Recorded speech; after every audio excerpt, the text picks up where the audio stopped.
আজকে আমি আমাদের স্টাডি সেন্টার অর্থাৎ মহাত্মা গান্ধী জাতীয় যুব কম্পিউটার প্রশিক্ষণ কেন্দ্রের সমস্ত কিছু বিস্তারিত বলবো পোর্টাল সম্পর্কে।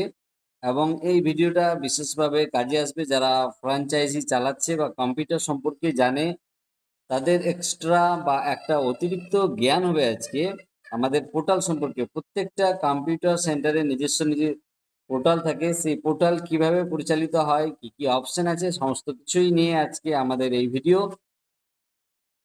তো মনে রাখতে হবে যে প্রত্যেকটা স্টাডি সেন্টারে আলাদা আলাদা ওয়েবসাইট হয় পোর্টালের। আমাদের ওয়েবসাইট আছে mgnysc.org, আমরা ওপেন করে নিয়েছি আমাদের ব্রাউজারে।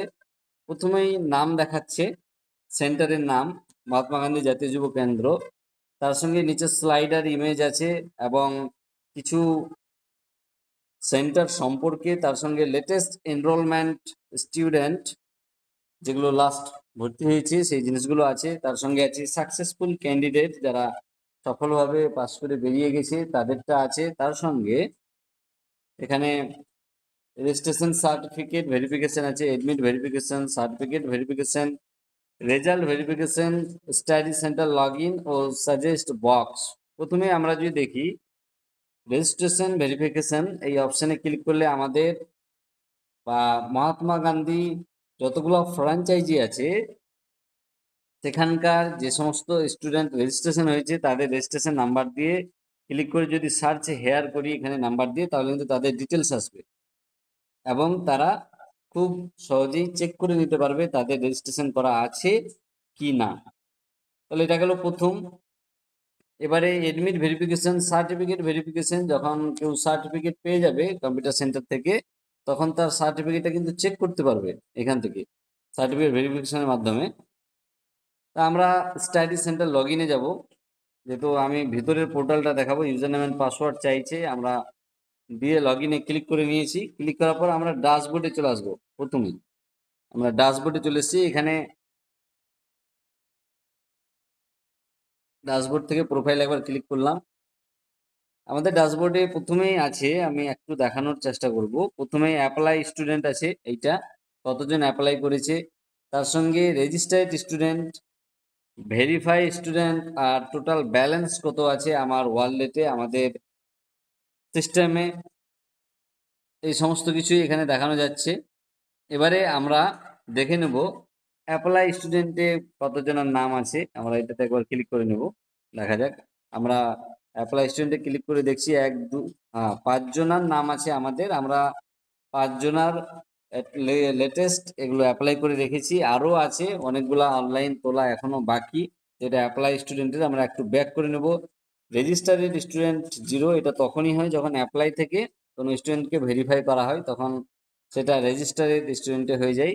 আর ভেরিফাই স্টুডেন্টের সেই সমস্ত লিস্ট আছে যারা অলরেডি আমাদের সেন্টারের ছাত্রছাত্রী। এখানে টোটালগুলো আছে 46টা স্টুডেন্ট আছে আমাদের এখানে ভেরিফাই। আমরা চাইলে এখান থেকে শোয়ে গিয়ে 50 করে নিলে কিন্তু আমাদের টোটালগুলো দেখিয়ে দেবে। এখানে টোটালটা আছে আমাদের যতগুলো এই অবধি ভর্তি হয়েছে, এগুলো হচ্ছে ভেরিফাই। এবং এখানে ব্যালেন্স দেখাচ্ছে আমাদের কত ব্যালেন্স ওয়ালেটে জমা আছে আর কোন পারপাসে কত খরচ করেছি, সমস্ত কিছু কিন্তু সিস্টেম আছে।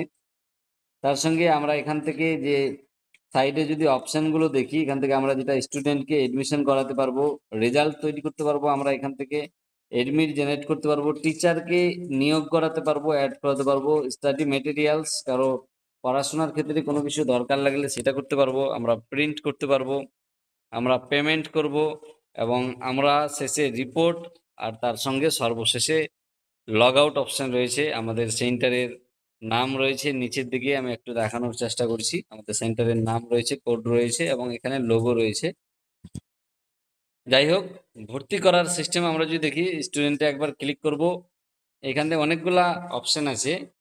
ভর্তি করার জন্য আমাদেরকে যেটা করতে হয়, স্টুডেন্ট পেন্ডিংয়ে ক্লিক করতে হবে এবং এখানে অ্যাড স্টুডেন্টে ক্লিক করে এই যে একটা ফর্ম আছে এই ফর্মটা ফিল আপ করতে হবে। তার সঙ্গে আপলোড করতে হবে ছবি আর ডকুমেন্ট, আধার বা ভোটার যে কোনো একটা করলেও হবে।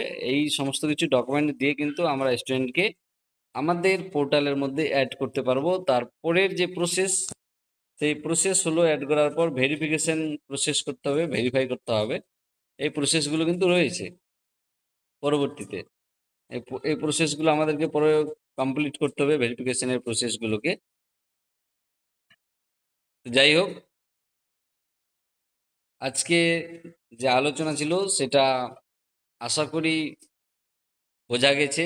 এটা বিশেষ করে কাজে লাগবে যারা স্টাডি সেন্টার ওপেন করতে চাইছে তাদের জন্য, বা যারা অলরেডি কোনো পোর্টালে কাজ করছে তাদের জন্য। আজকে ভিডিওটা এই পর্যন্তই, পরবর্তীতে আবার ইনফরমেটিভ ভিডিও নিয়ে আসবো। ধন্যবাদ সবাইকে।